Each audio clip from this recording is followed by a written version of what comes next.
So let's see what we have here. So good morning, or whatever time it is for you. It's morning. It's 8 a.m. where I am right now.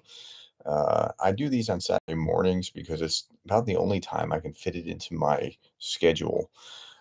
Some people they stream for a living. I actually have my on like regular going uh, job as a professor at the university. So I try to fit this around that. And so I get early, I stay up late, I've carved out some time in the middle of the day to try to put out some very short, targeted updates, and I don't generally get a time to chat. So it's nice to be able to interact with you all. So if you have questions, I'm going to take your question and override whatever else I would be talking about because I solicited some questions from the community yesterday. Hello, the big cat. Um, a- a- and I will try to answer those, but I will answer you first because that's the point of being live. Um, and if you, I'm going to take the last question that's asked. So if you put a question in the chat, just cut and paste it. And if I miss it, come right back to it. I'm happy to do that. I'm not trying to ditch anyone unless they're like clearly an obvious troll or something along those lines. So tell me what questions you have. I feel like at the in Bastogne in World War II, the 101st Airborne Division is rushed up to Bastogne to stop the Nazis' advance, and they're quickly surrounded, and they send them a note to surrender, and and uh, Colonel McAuliffe gave one of the most fascinating answers ever. But before he sent out his answer, which was nuts, Nuts, just like the German commander's like, what does that mean? He said, he gathered his officers and he said, "Gentlemen, we have the greatest opportunity ever provided to an army in the field of battle. We can attack in any direction." One, that's gutsy, but two, that's a great answer. And yeah, that meant they're surrounded and they would have to attack in some direction in order to get out. But it's like it seems like that with the news, like there's so much going on. And so let's talk about whatever it is that you want to talk about, put it in the chat. If not, I will go and I will start working down my list of questions. So feel free to light that up. In the meantime, let's look at this chat or let's look at the comments that I got from yesterday. Oh, before I look at the comments that I got from yesterday, I also had something else that was interesting in my community tabs. um, Let me pull that up here real quick. I also had a couple other things that I put out here. I said two. There's two. I said choose the one most important answer. I watched Professor Gerdes because one, I get a unique perspective. Two, he's conservative Republican. Three, he keeps it brief and straight to the point. Four, he tries to be fair and kind to everyone. Five, none of the above. I'll comment below. And I had some comments below, and those were very helpful. But overwhelmingly, a clear majority, 55%, want me to talk less. He keeps it brief and straight to the point. So, okay, I guess it's kind of like education. Education's the one thing that people pay for and they want less of. They're like, classes canceled, yay! And I was like that too. I find it very funny now as a professor. So anyway, okay. The question, hello, what do you think about Russian FPV drones? I think they're not as numerous, which is good. And when they are as numerous, they can be as problemsome for or troublesome for the Ukrainians as the Ukrainian drones are for the Russians. The Ukrainians seem to be doing better with the FPV drones and being able to manipulate them and use them. But what's happened is you have almost like a World War I kind of trench warfare with drones going over seeing everything that's going on. So it's really it's changed warfare significantly, like the way that we fight in the next war will the doctrine will have to shift significantly from the way that we fought in the last few wars. FPV drones and other things. I mean, mechanization. I saw something that, drones were laying mines, drones were riding out in front of a tank and dropping a mine, drones were doing all kinds of things that we never thought. Drones are to warfare now what tanks were in World War I. So they first came out in World War I, and then in World War II, they were like a clear leader on the battlefield. Drones are going to be the same way. Okay, here's next question. Your dedication to the Ukraine cause is commendable. Thank you very much. I spent a lot of time on this. I was like other YouTubers, like Jake Bro was doing something else on YouTube, talking about something financial. I'm not exactly sure what it was, and then just shifted. ATP Geopolitics was doing the same thing. Johnny was doing what he does normally, and then he shifted, and I was just talking about leadership things that I found interesting because that's what I teach. And then all I wanted to talk about was Ukraine, and and so I eventually split the channel just because my old channel's out there, but there's not a lot that I put on it. You can Google my name or just go into YouTube and look up my name, and you'll see a different channel that is mostly dormant. I put a couple clips from class periodically, but mostly dormant, and because this is important. And so, okay, at any rate, thank you very much. Visual says, thanks. Yes, looks like drone. Well, that was just redacted or something. Huh. Okay. Well, I guess there goes the message was just retracted. Okay. At any rate, so the first of my polls said the thing that you like most is that I am brief, which I find funny because I mean I get paid to talk for a living, so um, I, nobody's accused me of being brief in class, but okay. I wonder why Professor Gerdes thinks that a two-party system is better than multiple party system. Here in the Netherlands, there are half a billion political parties, but things get done. Yeah.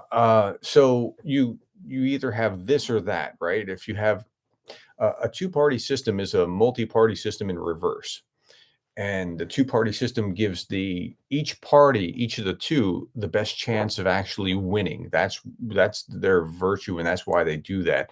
But it's just the reverse. I mean, the action is in the primary. So I got to have my say and vote for Nikki Haley in the primary. She lost. My choice lost. So the MAGA wing of the Republican Party is now in charge, and in a big way.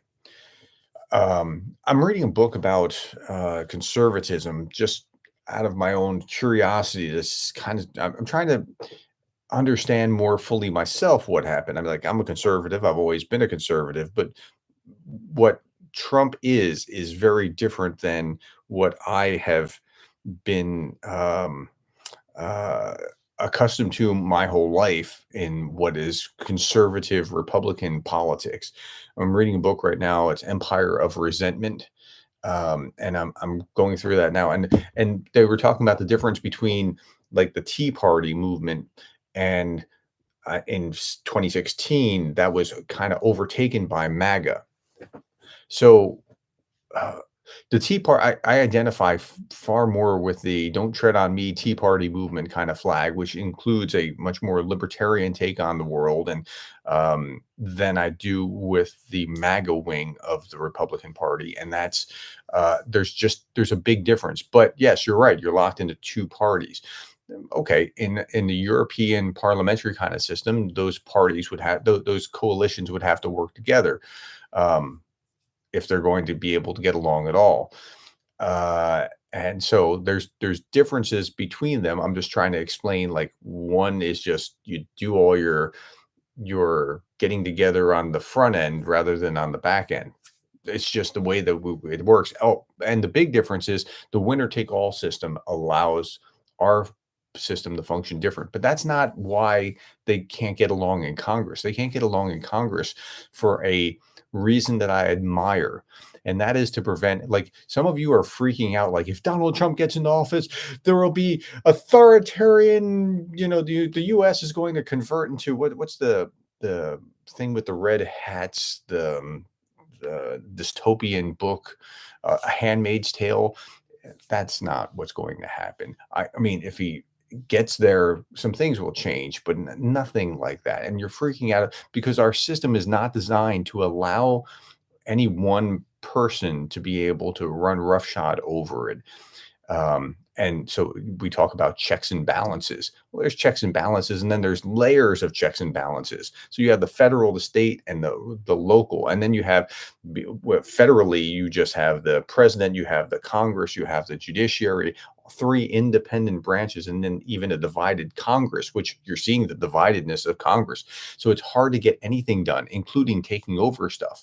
So just deep breaths from I'm very placid about that particular point, that's not going to be, something that's not something I'm worried about. I don't want to see a Trump man, so I came to this idea just 2 nights ago. Trump is only 77, I think. 78, 79, 80, 81. In 4 years, let's say he loses to Biden. In 4 years, do you think he's going away? So we'll have another 4 years of him campaigning against the current administration before he runs again at 81, which won't be too which you on the left will have already admitted by voting for Biden is not too old. So I'm like, we're darned if we do, darned if we don't kind of scenario. Okay. I'm sorry I haven't been answering your questions, and I'm about to get to this now while I was rambling. I see I talked too much, and that was the other thing from the polls.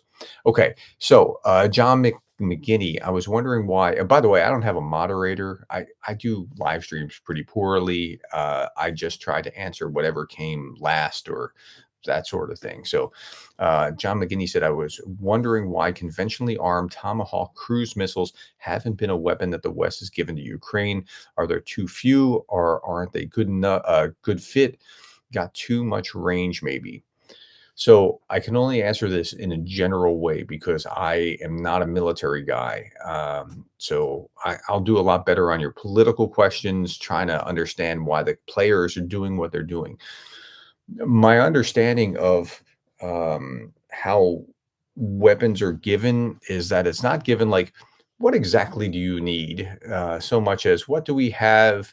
What do we feel like is not going to be used against Russia to trip over a red line? There's a number of these kinds of considerations that go into that. But I don't know about do we have too few or the range or that kind of thing. I can just talk generally that they're not it's almost like the way that we have tried to supply hasn't been for the greatest effect so much as all the political considerations around it, if that makes sense. Um, it's my John Donaldson said it's my sense that Europe is starting to wake up to their need to Trump-proof themselves. Okay, so I would I would say that's largely right, although I wouldn't say Trump-proof as much as have to yeah, I guess that's a fair thing to say, but they're bracing for a day, and you got a year to prepare. Europe, you're on notice right now. You got have a little less than a year to prepare to get to the point where you're not dependent on the U.S. to be able to continue in case the worst case scenario happens. I'm somewhat mixed about like let's say Trump is elected, he probably is not a good thing for Ukraine. Let's start with that, right? If Trump's elected, it's probably a worst case scenario than a best case scenario for Ukraine. But Trump's weird, man. He's got no ideological center, and so he's a wild card. As he could like I'm not saying it's likely, but he could turn against Putin and become the like I'm going to make the deal to give them all the arms that they want for X or Y, or Europe's going to pay us and we're going to send these worst possible weapons that Russia would hate us to send. It could happen. I'm not saying it will. I don't know. It's just he's unpredictable in what he does. So, but Europe, you got a year, and so you better get your act together. And it looks like they really are. I mean, that's been the upside, the silver lining of this dark cloud. Okay, let's see. The Big Cat says that John Donaldson, yes, they realize that they cannot depend on the U.S., which is very sad. I don't think that that's an entirely bad thing. I don't either that Europe needs to be able to stand up and work off this threat. But I, I think it's pretty bad that our allies don't feel like they can depend on us. That's unfortunate. Let me move that a little bit. Okay. Um, Stuart Smith says, could you comment on the hollowing out of the Russian military behind the front lines in the air, on the land, the Black Sea, possible future collapse of the Russian military in Ukraine? I would like to see the Russia collapse, but I wouldn't count on Russia collapsing. Um, I think that's a bad strategy or a bad way to conduct your strategy. I think that they have continued to pants themselves on the world stage from the first 3-week debacle to when you're going, whoa, what happened? How did he get fought off?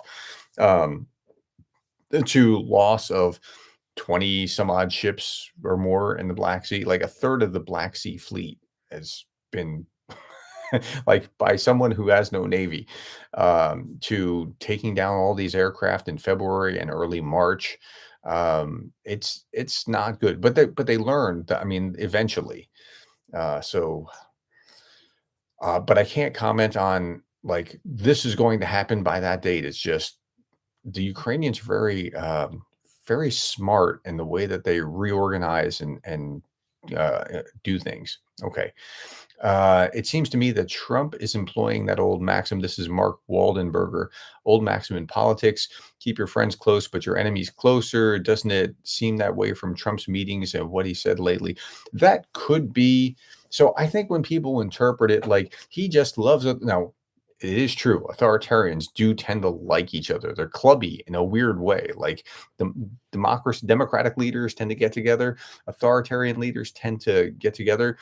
He talks about how he respects them and I think in a way admires, but um I don't think that's a signal that he's going to do that thing. I think that's a he recognizes a certain thing. Um it, somebody who fights recognizes another fighter. That doesn't mean that he wants to be him, if that makes sense. So I don't know. And that thought is half baked. It shouldn't necessarily come out of the oven, but the alarmism, I think, is not healthy. I'm not arguing like don't vote like the way you want to vote or anything. I'm just saying like tamp down the sky's falling because the sky's not falling. We'll get through whatever we need to get through, but I don't think it's kind of like I think the read is the worst possible face on it by people who already put the worst possible face, if that makes sense. Okay. Adam Rounds, it does make sense, but I don't think he's that smart. No, there's something to that. I think he's very smart in certain ways and very not quite so smart in some other ways. I have a cat. I have 3 cats. I don't like cats, but my wife likes cats, so I have cats. One of my cats is named Reagan. Okay, a surprise for me. This was my 3rd cat, and I was like, if you like, don't buy another cat. If you're gonna get another cat, at least call it Reagan. But we have a 3rd cat. Um, Reagan, I like the cat's demeanor most of the time, but when you wave something in front of the cat, here, cat, like, look at this thing. Uh, Reagan acts like Trump. Can't help herself, like have to, right? It's that kind of thing. So there's something about Trump like that he just can't help but fight back or do that kind of thing. Um, so but in some ways he's genius. Like, and I don't want the headline here to be that Trump's a genius. That's not what I'm saying. I'm saying like as far as just marketing himself, he marketed himself into the presidency.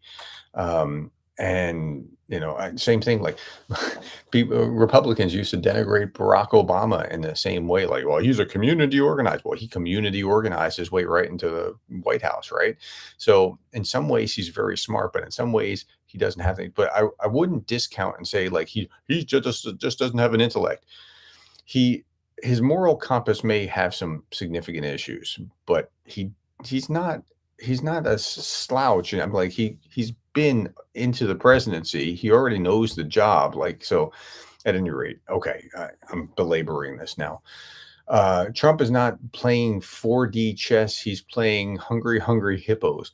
I'm not sure what exactly he's playing, but he's playing enough that you're worried about him becoming like, don't let your antipathy for a person, and this works the other way as well, right? Don't let your antipathy for him cause you to think that he's dumb. Right? You don't like him? Okay, I get that you don't like him. There's plenty of reasons that he may have given you for that, but don't let him that make you think he's dumb. Don't let that you like someone, on the other hand, make you think he's smart, because those things aren't necessarily connected. So, okay. Uh, El Kudos, take Nixon, for example, man of massive intellect, yet very flawed character. Yeah, that's right. And um, again, those are not necessarily connected. So in your own personal life, you have to make sure that your character is right, because you're the the higher your intellect or the greater your bandwidth or abilities, if your character is not right, the greater the fall is going to be. And so you need to make sure. So kudos to El Kudos for that particular comment. Um, the big cat a little bit above that said, "I detest Trump and Putin." Understandable. I get it. Um, but you have to still see, you still want to see reality as much as you might detest the guy, right? So, okay. I'm going up a little bit because the comments are slowed. I don't like cats either, not personal allergies. I actually thought I had allergies from when I was a little kid, but apparently I didn't, and now I have cats. Okay, that would be okay. Trump is not playing. Okay, that would be a completely delusional. Trump has massive Putin envy. There is something that he seems to admire in what dictators are able to do. But our constitution, this is going back full circle to what I was saying earlier. Our constitutional restraints prevent the president from doing a lot. Like the most powerful man in the world is still restrained in many, many ways, whether it's Biden or Trump or whoever it is. They're still massively restrained in what they can and can't do by law. So um while there is that admiration there, there's still like I was at a conference in Florida about 5 6 years ago, where I was giving my presentation, and when I was done with it, the moderator was talking about how yeah, I was in China, and this related something related to my conversation, my presentation. I was in China, and you would be amazed at what these guys can do. I mean, they can get a building up like that, just like. And I'm thinking, okay, but to do that, they're harnessing almost slave labor in order to do this and displace what the free market would have done. And like, you're not looking at the whole picture. And like this guy was a former provost from a brand name school that you would all recommend. And I would never want to work with a guy that had that kind of mentality. Now, he was probably no slouch, and probably, but like he like admired that, and that's maybe not what you should be admiring. Okay, other comments here. Ken Buck leaving, is conservative GOP dying? Somehow, my just because of who I am, my channel has become the question center for um, American politics related to this, and that's okay. This is really important, though. There are some that are rooting for conservatives to actually leave Congress, because when they leave Congress, that means that you're closer to a Democratic majority. And I get why you're rooting for that. That makes sense. Like for what could help Ukraine actually pass this bill over Johnson. I get that, but you actually want the MAGA guys to retire, not the conservative guys like me. Like, there's a difference between the MAGA populists. There's a sizable difference between the MAGA populists, and so, but yeah, when somebody like that is retiring, that's only making it harder going forward. So, okay. Let's see. The Project 2025 mission statement sets out to dismantle the administrative state. Okay. Project 2025 is overblown, and it's like a boogeyman that you guys are just like, have you seen Project 2025? Both sides try to fill up the bureaucracy with their own people to whatever degree they can. And historically, the left has done a much better job of that. So Project 2025 is actually recognizing the the imbalance in that and trying to push back. And the reason is personnel is policy. Now, I don't want a bunch of MAGA folks to be in there, but I would like to see more conservatives on that side of the spectrum. But okay, so it Project 2025 is not going to lead us into the Handmaid's Tale. So just defending Project 2025, no, I'm just saying it's not the boogeyman that you think it is.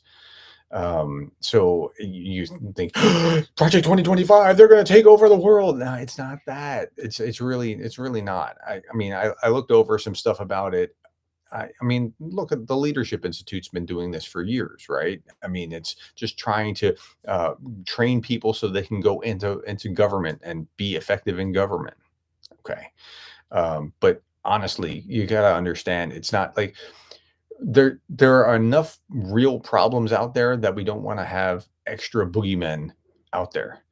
Okay, Ozzy Bugga Astral shows that's a massive concern. I wonder why it seems to be receiving almost no coverage. Astro, what was your what are we talking about? Ozzy Astro Shores. I can't find what the Project 2025.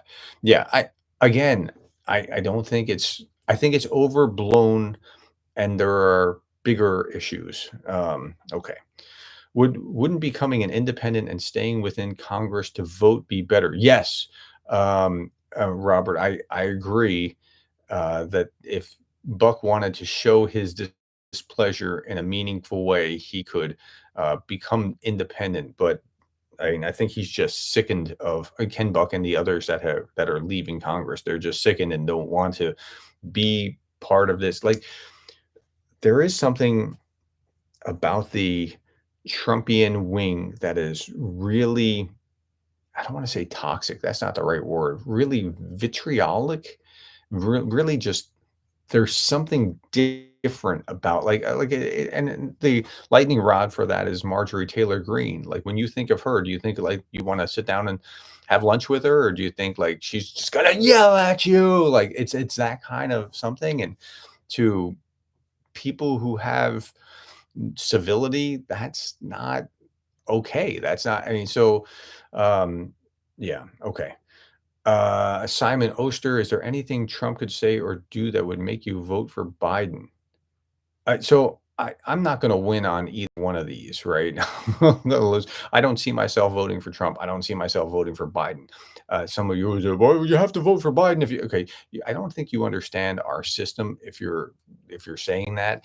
And so I live in a state that will go for the Republican by about 300,000 votes out of just over a million.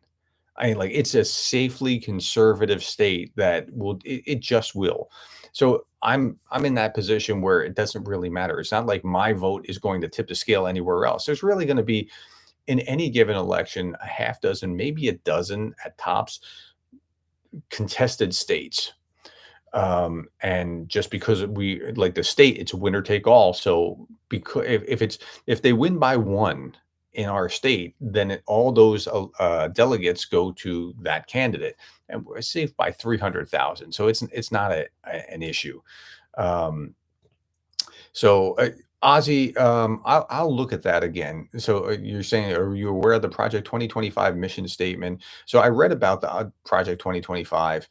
I'm going to come back to this voting thing in just a moment. I read about it. I looked at it. It seems like much ado about nothing, but I'll go back and look at the mission statement again. Okay.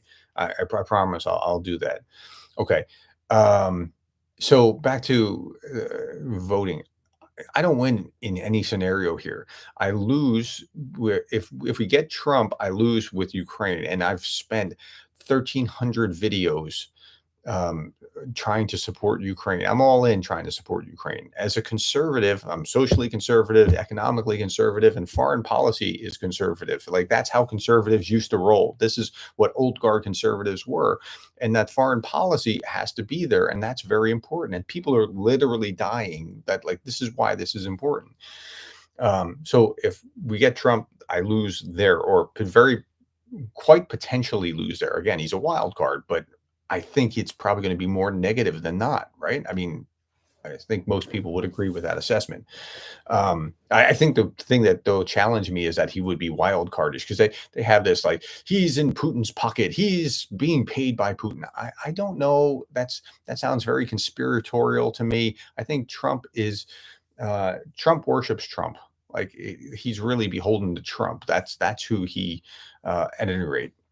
But if we get Biden, then I lose all my other priorities except this foreign policy priority, right? And that all. So I'm in like a no-win situation here, but at least I can help interpret and help people understand what's going on. And I think the thing that you should be looking at right now is how you can surround, like, if you had the power, how to surround Trump with people that could put him on the straight and narrow in regard to Ukraine, in order to mitigate the potential of what could happen, because he could become president again. I mean, that is a legitimate possibility. So at any rate, that's just the way that I process this. You don't have to process the same way, but this is how I process. Okay. Do we need to go back to having military experienced presidents? Well, that's generally a better thing than not, but neither of our candidates. I don't think Biden has military experience personally. Um, Trump arguably has more, from having been at a military academy thing in college, or high school, college, something like that before that. Hey, Greg Terry is here. And that's awesome. Hello from the road. We're rolling. If you didn't see Greg, what are you doing putting that into a super chat? That's good. I have to refund that now, Greg. What are you doing? So Greg, I put these commercials in my on mine, like these short little updates of what's going on with Greg, because they're up to $110,000 now in the fundraiser. Now, again, there's a number of us doing this. Uh, Greg is kind of the epicenter of this. My channel, he'll be on the Shills tonight. Rick the Ukrainian, Johnny Pierce at ATP Geopolitics, and Mercado Media, and you'll see Starsky and other. I mean, we're all trying to help him, because he's actually on the ground doing these things, actually delivering the aid. And so, yeah, that's anyway. Let's see. Professor Gerdes, Mark Thompson. Trump had 4 or 5 generals in his first administration. Do you think he'll listen to the generals this time? Um, I don't know that he listens to anyone who he doesn't want to listen to, one way or another. But yeah, he did have, I mean, some good people in his administration who also were largely fed up and leaving by the time. Like, there's been some kind of mutation in Trump over from the beginning of his first administration toward the end, and then after, where it's just, there's a different flavor, in the same way that there's like a different flavor in the Republican Party from the Tea Party to the MAGA something. I can't really explain better than that. Keith from Hawaii says, in your opinion, what are the similarities between the Trump Party and the Tea Party? They're both Republican, but they have very distinct differences, and like, the populism and perhaps isolationism of the Trump Party is very different than the somewhat libertarian reaction to over government regulation that the Tea Party saw in Obama. It was the one was reacting very differently than the other. I think it's somewhat the difference between like NAFTA. This is not quite right, but it's an analogy. NAFTA and USMCA, or NAFTA and Trump. I can make a deal with whoever this is, as opposed to, let's just have free trade. I mean, leave me alone. Get off my back. It's not get off my back anymore. It's I'm going to take this over and burn the system down. It's like that kind of mentality. It's very different in its character, but I'm not sure exactly how to explain it. But maybe that's something I need to be able to articulate better, since I seem to be getting a lot of these kind of questions. Astral shoals. Perhaps I could do a video on the similarities between Christian nationalism, evangelicalism, Zionism, and Russian Orthodoxy. Put more astral shoals into the chat about what exactly you want to see. So I am evangelical. I mean, that's my uh, background, right? So I understand that pretty clearly, which is why I look at what Russian Orthodoxy is, and I'm like, that is not us. And even Christian nationalism is a weird mutation of something that is not what evangelical Christianity is, but it's and Zionism is Jewish. It's something very different as well. But let's just compare the evangelicalism and Russian Orthodoxy, two totally different places. What with what's going on in Russia isn't even just Russian Orthodoxy. It's more like let's harness these values in service of the state, and these traditional values that evangelicals are, that's for the sake of the values. It's not for the sake of building up the state. It's like that's very different. It's different in character in many ways. Robert W. Is the Electoral College still relevant? Many people don't understand the Electoral College. The Electoral College is some of those checks and balances geared to providing the states with uh, extra oomph as states, right? So yes and no, but that's the system. So people will be like, well, they lost they won the popular vote, but they lost the Electoral College. You don't really want a scenario where you can ignore a huge chunk of the country and and just go for the majority vote. You really don't, because you don't want politicians just spending their time in these certain places. You want them to have to be forced to have to deal with the entire country, at least even in the primary, at least. Um, but so people will say, well, they won the majority but lost the electoral college. The electoral college isn't fair. But that's the game that we're playing, and everybody knows that we're playing to that game. It's like saying, well, I ran more yards in the football game than the other team. When I say football, I mean American football, so please forgive me. It doesn't matter how many yards you ran. It matters how many touchdowns you got, because we know that the touchdowns are what matter, or goals in the other football, right?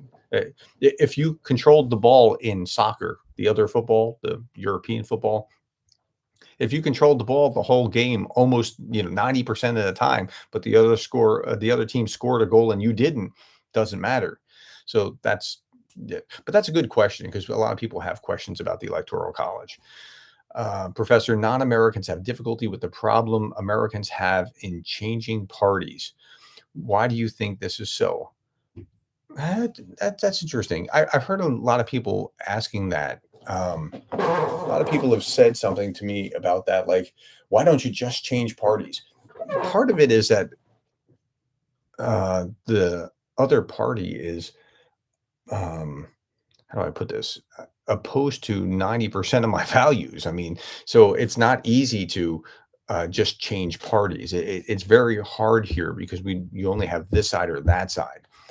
Um, but that's a good question. Um, I find that Europeans aren't really beholden to this party. If you don't like this one, it's almost like churches. Like some people hop between churches. Like if I don't like this church, I'm going to go to that church. I'm going to go down the street to this one, and it's almost like that. It's closer to like a brand than it is a political party.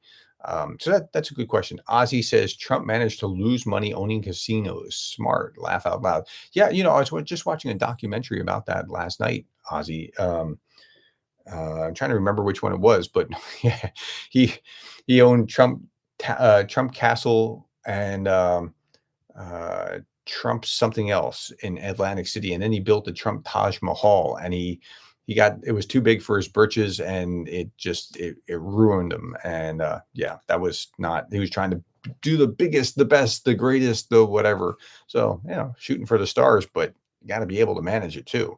And he went broke with that. Well, not broke, but like he lost a fortune doing that.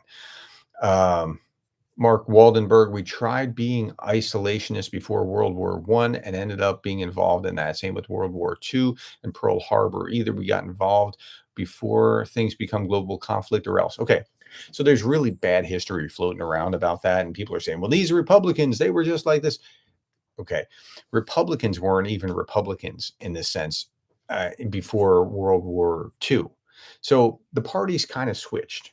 The conservatives were actually Democrats before FDR, and then they kind of switched over and became Republicans. Republicans were like the more liberal ones, so you can't really just say that they were the isolation. It doesn't map that easily. So when people oversimplify like that, just you have to safely discount that a little bit. But to the broader point, it is right that you can't just be isolationist. You have to be part of what's going on in the world. Can see no matter what. Can't have Trump. Hold your nose and vote for Biden. Also conservative, but not Trump.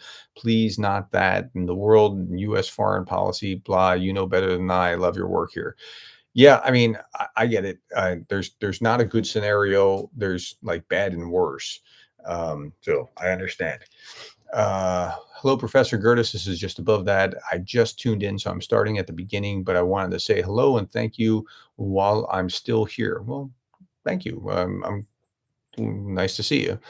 From Baltic state citizens being beholden to a certain party itself seems weird. Yeah, it doesn't work so well. It doesn't map in the um, European context that easily. Okay. Philip Brand popped up and said, "Hey, Prof, imagine having Trump as your pupil. That would be something." I don't know that he would listen to me or turn in his assignments or that kind of thing. I might get sued for not giving him the grade that he wants. Hey, one of the things in the documentary I was watching was that he was been involved in 4,000 lawsuits. I was thinking, I haven't taught like, wow, I've not taught 4,000 classes in my 20 some odd years. Like how are you involved in that many lawsuits? So when he goes to court, he's not really, I don't think, worried about going to court like you and I would be worried about going to court. He's been around in court for some time. Hey, Johnny's here. Darren, fancy coming on or co-streaming tomorrow night UK time for a fundraiser with Ukraine. Yeah, man, I'm always happy to see you. Always happy to support Greg. If we can work out the time, I'm happy to do it. Thanks for joining us. Jeff Ramalho says, Prof, you have to make your vote for president count.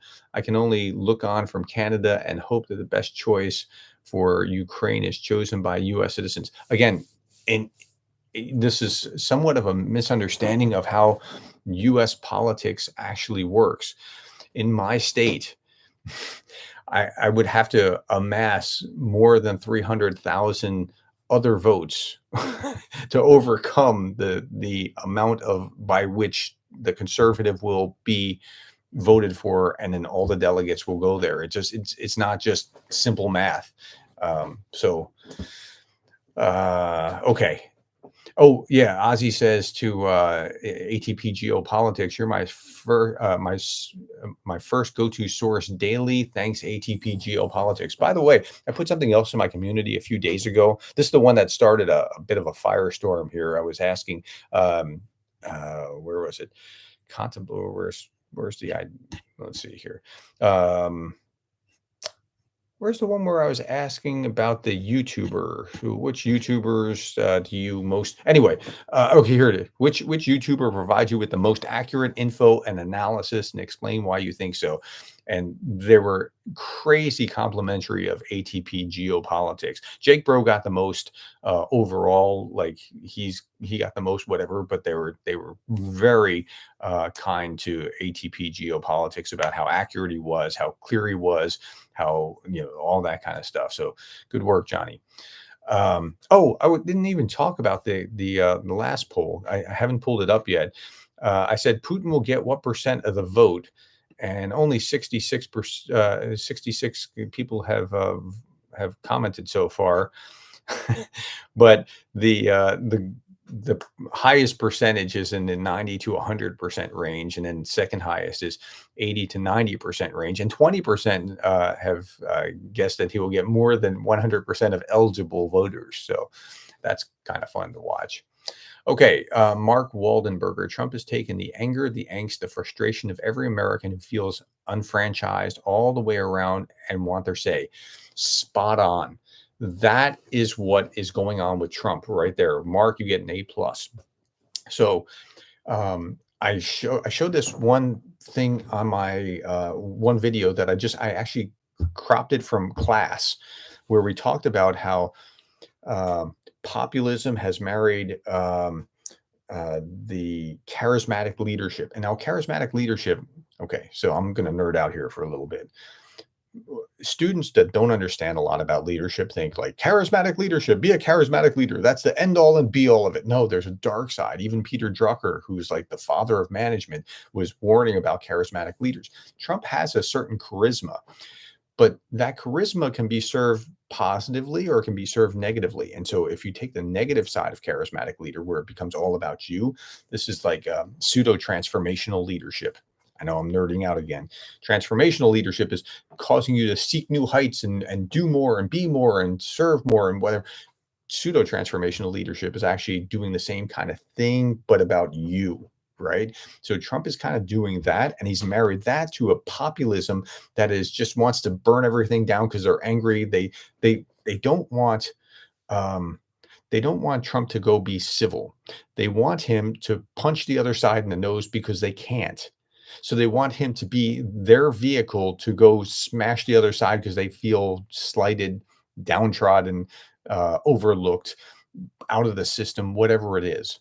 And so that's what motivates the MAGA followers. That's very different than the Tea Party kind of crowd that was upset, but for different reasons. Like, hey, don't take away my rights. It's different than go smash the system. Um, and yeah, that there it's just very different. Now, if you understand that, then you understand that if you deal with the underlying thing, you could probably prevent whatever it is that's bothering them. You could probably prevent another Trump. But if you don't deal with it, you'll have another Trump like personality in time if you don't address that. Okay. So, but that was a great comment. And I wanted to make sure that I was explaining how that worked. And you can go back about a week or two, no, 3 weeks, and see that it was like a 50-minute clip from class where we went over this article in Critical Sociology that was talking about the marriage of charisma and populism and what that fusion has caused. Okay, Ozzy again says the main lesson Trump took from his first term is to appoint people who would do as he instructs over what is lawful, constitutional, or ethical. Um, you might be right. I don't know that that's the main lesson, but there's something to that. Trump wants loyalty to him more than anything else. So someone like a John Bolton who left on bad terms, or others who have left on bad terms, aren't. It was because they weren't going to be loyal to Trump over their own values, and this is my plight, right? I mean, it's your own values have to like. I've been this conservative consistently this long, and now you're saying this and that you're a conservative, but that's not conservatism, and that's the dilemma that a number of us have. Um, what is the vomiting? Okay. What happens to the cases against Trump if MAGA's close down they won't close down the government. The cases won't like this. A lot of this is just overblown, like almost boogeyman kind of things. The system is very strong. The system was a amplification of years of the British system being worked out of centuries of the British system, and then expanding on that to add extra checks and balances on top of this. The system's very strong. I wouldn't worry about that kind of thing. Where are George and Jen Bush? They need to stop being silent about Trump. Well, I actually have something that I was going to play today that is a Dick Cheney talking about Trump. George Bush. Okay, so generally, um, presidents leave office and then they shut up. That's part of the way that our system tends to work.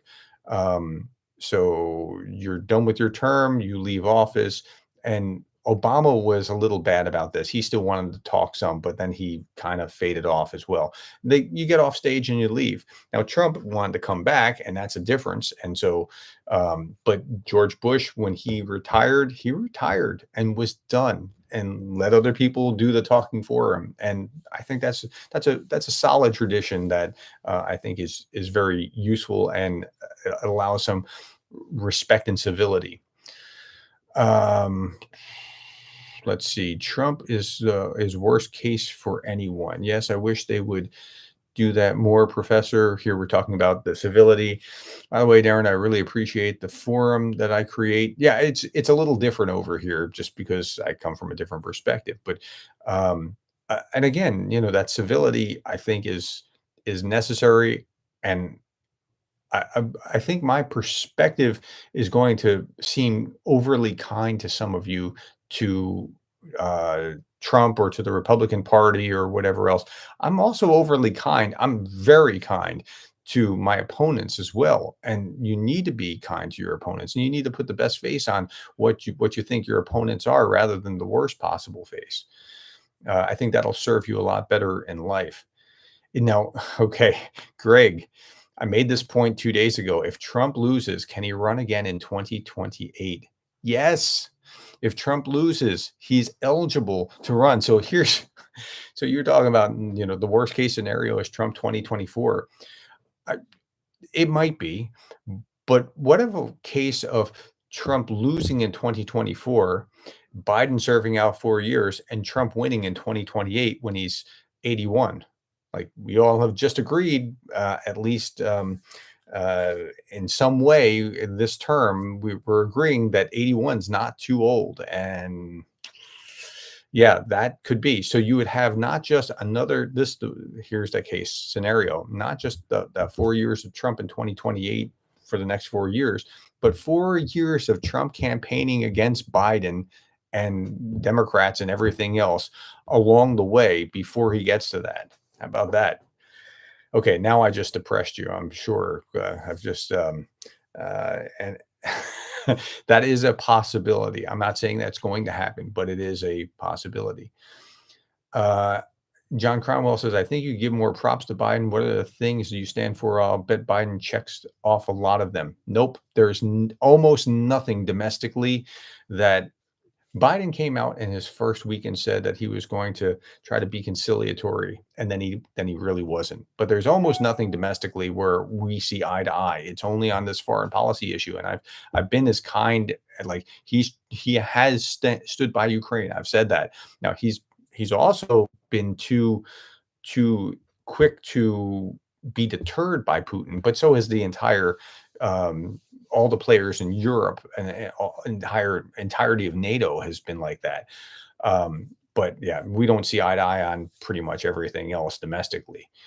Um, let's see, Bev Groves. Don't worry, guys. Trump is too unhealthy to last that long. I don't know. I mean, again, that shouldn't be a strategy. If Trump loses, the end of the if as a Trump lost the end of the rebirth of the Republican Party. I think post-Trump something will shift significantly, just like pre-Trump something did, and the Republican Party is going to have a hard time reconciling, because you have people that are now in the Republican Party that are there for isolationist reasons in foreign policy, and um, border in domestic kind of views and those kind of things, that was not the traditional Republican Party. Like there was some border, like, yeah, okay, close the border, contain it, and then let people in that you want to let in. And I'd be more free of letting people in than maybe some others would be, because I tend to be like, I'm not libertarian. I've never described myself as a libertarian, but I'm a fellow traveler with them in many ways, free marketeer, that kind of thing. And so I would probably be more loosey goosey about letting people in, as long as they're going through a legitimate system in order to get in. Sure, bring them in, but let's make sure we know who's coming in. they're not necessarily in that camp. They may just want to close the border to close the border because they're taking our jobs. Well, no, that's you realize that we have not enough little human beings that are growing up, so we need people to come in and backfill demographically, right? So there's those challenges, but they don't see the same way that someone like me sees. We're in different camps. We look similar, and the upside here is that I've seen a lot of shifting. It'll just like in the UA tuber kind of camp. I've seen a lot of shifting of from these terrible Republicans, they're all bad, to now pointing more clearly at MAGA, because there's a difference between, like, you ask old school conservatives, and they're largely in a pro-Ukraine foreign policy is important. Let's not forget, let's not be isolationist kind of camp. So, but people were painting with too broad a brush before this. Okay, how is it possible that a criminal can run for president, but prisoners can vote? I'm from Sweden, and this seems very strange to me. I think you mean prisoners can't vote. So if you're a felon, you can't vote. But the the rules are that if you're impeached and removed, and even the impeachments, like, you ask most Republicans about those impeachments. Like, if you're a Republican in this forum, tell me if I'm wrong, right? Most Republicans, not just you, but most of the Republicans that you know, did they think that the first impeachment or the second impeachment was a legitimate impeachment that where Trump should have been removed, or did they think that this was a witch hunt just to persecute Trump? Which was it? Like, put that in the comments, because you'll see that most Republicans think that this was just really, yeah. It's the way that I look at Mayorkas's impeachment right now. Really, you're going to do that? Do you think that it's even possible that you could remove him? Like, this is just you trying to put on a show in order to, right? So, um, yeah. Let's see, what else do we have here? I think you can take that Nikki Haley sign down now and put a Trump sign on. Trump sign's not going up. Um, I can't do that. I just can't. Like maybe Trump has some. I see the light and I have a conversion and I can support Ukraine and Russia's bad and whatever. But I can't see it. I just don't. Um, so it's no secret our EU ambitions lie beyond Ukraine. So yes, if the EU doesn't step up now, it can become inevitable. That's right. And like, how we're not seeing that, how we're that short-sighted in MAGA land, how they can't see that. And when I say we're that short-sighted, I say how our party, the Republican Party. So the Republican Party is largely being taken over. Like, the MAGA wing is really um, larger than it should be. And you have Laura Trump now as part of the Republican, the RNC. You have 60 staffers were just released. And I bet you most of those 60 staffers had a picture of Ronald Reagan somewhere in their office. Right? I bet you they were that kind of Republican rather than the, MAGA side of things. So that's just what I see. Okay. What do you think could break the deadlock between traditional Republicans and Democrats to unblock the political process? I'm from the UK, but your politics have a real impact on us as well. Yeah, you're right. I mean, it is tied together. Um, so I think that these two competing, um,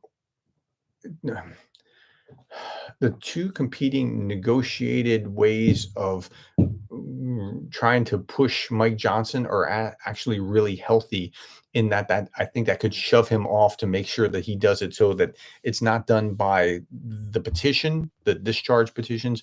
It's not done by that, but that he's actively doing it, because it makes him look weak. So I think they're healthy for that reason, but I don't know that either of them will be the thing that moves. If it doesn't, if neither of those discharge petitions get enough votes, that could actually backfire and strengthen Johnson's hands. But I think that could be the mechanism to do that. Um, it's just, yeah, it's it's been frustrating to watch. And honestly, if you're on the left side of the political spectrum and you're frustrated, imagine how frustrated I am because this is my party that's being the eh. Okay. You're in denial, Professor Gerdes. You actually align with Biden. I don't actually align with Biden. I really don't align with Biden. I don't know why people keep saying that I do. I'm on foreign policy on supporting Ukraine. That's about the only place. But on everything else, on economic class warfare and on social issues and whatever, I'm not on the same page. Um, would you consider doing a Reagan quote with your daily brief? Oh, that's great. I like that. I can certainly throw some in more often than not. Yeah, that's a great idea. Thank you for the suggestion. Okay, now we've been at it for about an hour. I'll take the last question or two, and then we'll be done. I try not to go over an hour here. I'm starting to get a feeling that simply adopting a UA supportive foreign policy might be a winning move for the Republican Party. Actually, honestly, that so now here here's something that actually I think could work because the what happens in a primary is that candidates run to the left and to the right. Um, and so, but then when they come to the general election, they have to run to the middle in order to get enough votes in order to beat their opponent. I think Trump could somehow shift gears. Now, this is wild speculation, and actually become supportive in foreign policy. Not saber rattling because his whole shtick was before like I'm not going to get into the war, but if he came out and said, "I'm gonna end it because I'm gonna so arm Ukraine that Russia will never ever think about doing this kind of thing," I think he could actually take some of that middle ground. Now, that's not gonna overcome other disgust that people might have for him for other reasons, but that might be a thing. That would certainly bring a lot of that Nikki Haley kind of wing, and he needs to figure out how to do that. A lot of Nikki Haley voters have said, "We don't wanna have anything to do with it." Um, here in okay, let's see. Can Trump, if elected, remove the 22nd Amendment as the 21st Amendment, repeal of prohibition in 21 to the Constitution? No, president doesn't have that kind of authority or power. Like you guys think that the president has more power than he does. You would have to have an amendment of a supermajority of the states and a supermajority of Congress, or both, in order to be able to do that kind of thing. So just rest easy. Even if that were to happen, he doesn't have that kind of power. Um, so, okay, that's it. Thank you for your time. I really appreciate the interaction. I hope that helps you understand like what's really happening here because like there's a lot of boogeymen and we have so much that's going on already that we don't need the boogeymen too. Like let's focus on the bad things that are already happening without creating our own monsters that we don't need to. All right, thank you for your time and thanks for being the kind of people that care about Ukraine.